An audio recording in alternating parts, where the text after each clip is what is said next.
Hi, and welcome to Enchantment of Eternity's review of Things Past, which is episode 8 of season 5 of Star Trek Deep Space Nine.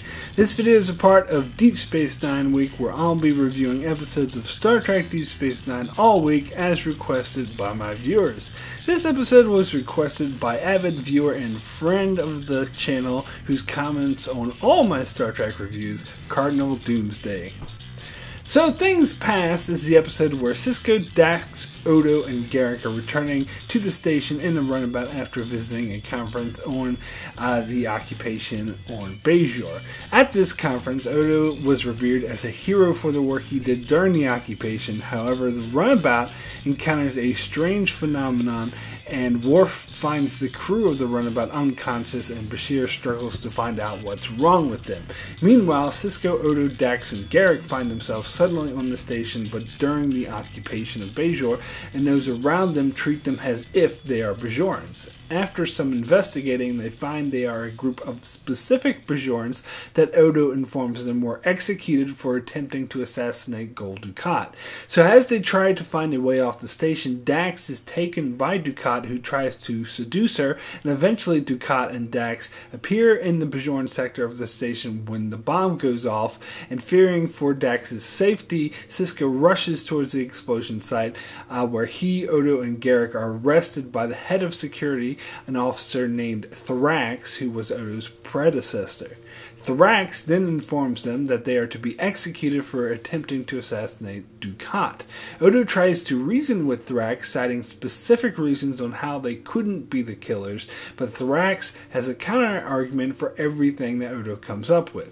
Eventually, Dax manages to break away from Ducat and breaks the others out of the holding cell. However, on their way to escape the station, they are attacked by a Cardassian security force led by Thrax. They manage to defeat them, but are confused when Thrax shapeshifts like a changeling in order to escape. And once they make it to the airlock, they all of a sudden find themselves back in the holding cell. Sisko and Garrick then start to question Odo on some inconsistencies that seem to suggest that they are 7 years in the past. At such time, Odo should be security chief and not Thrax, and they also note that Odo has been behaving strangely the whole time. Odo then seeks a private audience with Thrax, and once again tries to reason with him, and then finally reveals that they're not Bajorans and they are in fact from the future, to which Thrax surprisingly responds by saying, "I know." Odo then finds himself watching as Dax, Sisko, and the others are about to be executed, but then says he's not going to let that happen, and finally reveals to them that it was not Thrax who was responsible for executing the 3 innocent Bajorans, whom he later realized had nothing to do with the crime. It was in fact he who turned him into Ducat for execution. The 4 of them then wake up in the infirmary, where Bashir reveals that the 4 of them experienced a version of the link where they are reliving the events triggered by Odo's guilt. Kira then confronts Odo about this past crime and finally reluctantly forgives him, reasoning anyone who lived during the occupation has done some horrible things that they're not proud of. But when she asks him if this was the only time he executed innocent people, Odo only says, "I hope so." So I've always thought of this episode as a really powerful one. It's similar to the episode Necessary Evil, and so it shows Odo's time as security chief on the station during the occupation. In fact, it was the reasoning behind the concept of this episode that ever since the success of Necessary Evil, the producers have been wanting to do another episode set on the station during the occupation, but they didn't want to do another flashback episode and were shying away from the idea of time travel, so it took them all the way up until the 5th season before they came up with the idea of having a shared hallucination or a shared dream.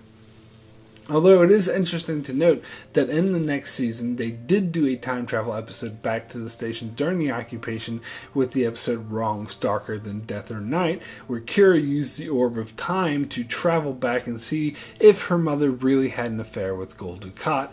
And I get now why they were shying away from time travel, because that episode really didn't work, and I really didn't care for it. However, the mode of going back into the past that they used in this episode was also kind of weak, as to this point in the show, Odo was a solid, and yet they said what happened was a version of the Link, as Odo still had elements of being a changeling, and I'm sorry, that was rather silly. I think it would have worked better had they done this episode while Odo was a changeling. After all, he was only a solid for like 8 episodes. But either way, it seemed kind of weak. But ultimately, that doesn't really bother me that much, because the power of the character story really outshines and overshadows the rationale of sci-fi explanation that they chose. And I actually prefer this episode over Necessary Evil, mainly because of the way it shows Odo must have gotten his hands dirty during the occupation. Something that has bothered me about Odo throughout the entire series was how forgiving everyone seemed to be about Odo working for the Cardassians in the past. In fact, that's part of the issue I had with Necessary Evil, is the superior attitude Odo had towards Kira for finding out that she lied to them all those years ago when he was working for the freaking Cardassians. So this episode directly addresses my concerns, and does it in such a magnificent way, as it sets up perfectly by beginning with the runabout team reflecting on how Odo was practically hero worshipped by the Bajorans, and this of course led Odo to feel guilty about the things that he did, which caused them all to relive what he was feeling guilty about and thus expose his transgressions. I also felt this was a brilliant character story for Odo, as throughout the whole ordeal you can tell that something's wrong and he knows more than he's letting on. Whereas in Necessary Evil, he's portrayed as a cool, rock-solid, intelligent investigator, and that episode tried to be way too Nora-like. This episode showed him as a fragile, unbroken man riddled with the guilt of the mistakes he has been hiding, and to me that is a much more dynamic and interesting story to tell. Although this episode does in retrospect paint Odo to be a gigantic hypocrite for his actions in Necessary Evil, where he took the more high ground with Kira after learning she was responsible for the murder he was investigating and lied to him about it, where now we learn the whole time he was keeping a secret that he helped execute innocent Bajorans, certainly a much worse offense. However, overall I find Odo's portrayal here much more believable and interesting. I also love how Odo's conversation with Kira played out at the end of the episode, where she forgave him by saying that anyone who lived through the occupation had to get their hands dirty, which is an absolutely reasonable response that has implication in terms of social commentary, as who we think of as war heroes in real life may have done some really questionable and shady things, because things like war and military occupations lead to tough times where moral lines of good and evil can get blurred very easily. And I love films and shows that illustrate the complexity rather than simply portraying an unrealistic notion of good versus evil. So in short, this episode to me showcases the best of what Star Trek can do. This episode also has an amazing guest star with Kurtwood Smith, an outstanding actor best known for playing the main villain in RoboCop and being a series regular on That 70s Show. Here he plays Thrax, Odo's predecessor.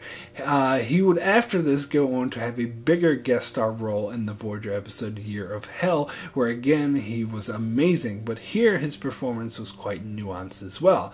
As once you realize that Thrax wasn't on the station at that time, he is in fact a stand-in for Odo. So even though we see Thrax, it's really Odo, so it seems that the direction Kurtwood Smith was given was to act like Odo, and on a rewatch, once you know this to be the case, it really comes out in his performance. Thus, this is another helpful clue on what is really going on.